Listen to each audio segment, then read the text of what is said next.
Hi, I'm Leslie Ryland. I'm an attorney and I work for Jim Henenhofer. I'm going to be talking today about what the first step is if you want to get a divorce and about how long the process will take.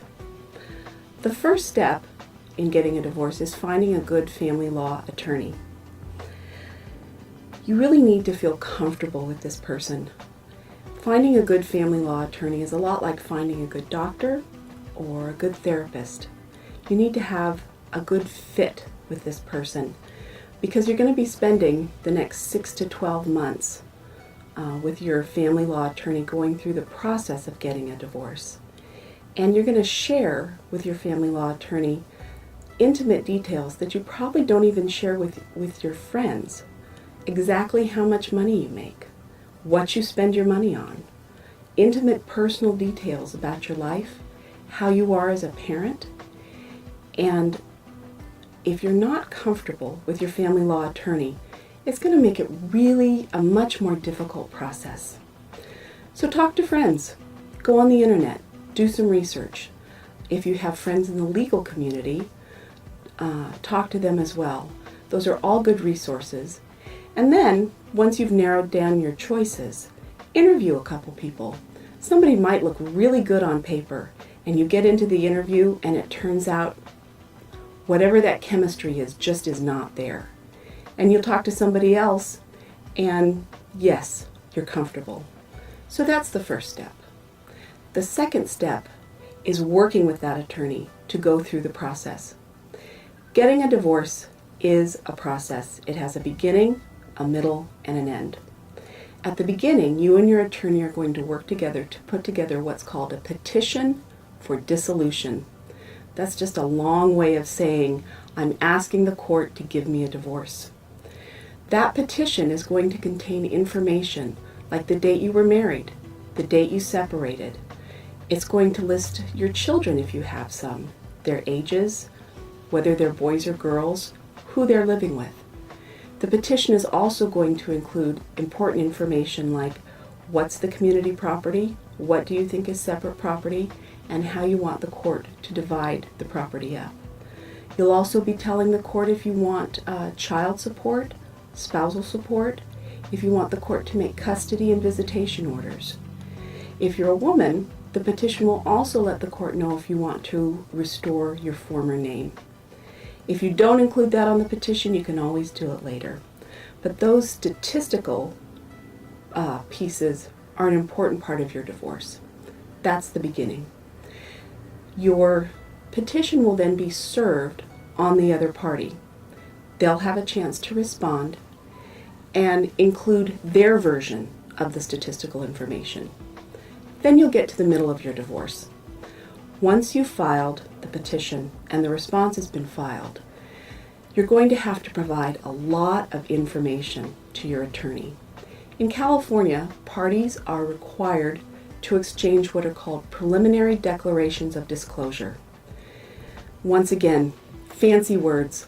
All it really means is that you have to tell the other party, your husband or wife, and the court all of your assets, all of your debts, your income, your expenses, and any other information that the court might think is important regarding business opportunities, or if you have plans to make important changes in your life in the near future. Once that information is exchanged, then a number of things can happen. You can either mediate an agreement with the other party, or your case will go to trial. Now in San Diego, we have what's called a mandatory settlement conference. Once all the information has been exchanged, the court will set a mandatory settlement conference. You'll sit down in a conference room with the other party and his or her attorney, or if they're not represented, just the other party, and a settlement conference judge who's an experienced family law attorney who has seen sometimes hundreds or thousands of family law cases and can help predict how a court might decide the issues. The vast majority of family law cases settle and don't go to trial. Going to trial is a very emotionally, financially draining experience that most people want to avoid. Even if you don't settle your whole case at the mandatory settlement conference, you can settle some of the issues and narrow the issues that need to be tried. If you settle your whole case, then you'll get to the end of your divorce. In the end, you'll have what's called a judgment of dissolution.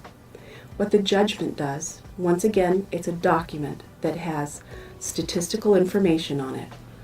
When you were separated, when the court attained jurisdiction over the other party, that means when you served the papers on them, and it also includes the terms of your settlement. The final thing that a judgment of dissolution does is it severs your status as married people. All that means is that you're not married anymore and you're single again.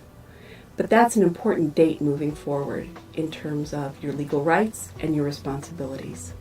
Now, most people want to know, how long is it going to take from the beginning to the end of a divorce? The soonest a divorce can happen in California is 6 months from the time you serve your petition on the other party. So even if you file your petition and it doesn't start the clock ticking until you've actually served it on the other party. Most divorces take at least 6 months. The vast majority of divorces to finish and go all the way to the end, to judgment, it's going to be more like a year to 18 months. I know it sounds like a long time, but once you're into the process, you'll find that the time moves much more quickly than you anticipated. Thanks for your time. I hope I was able to answer some of your questions.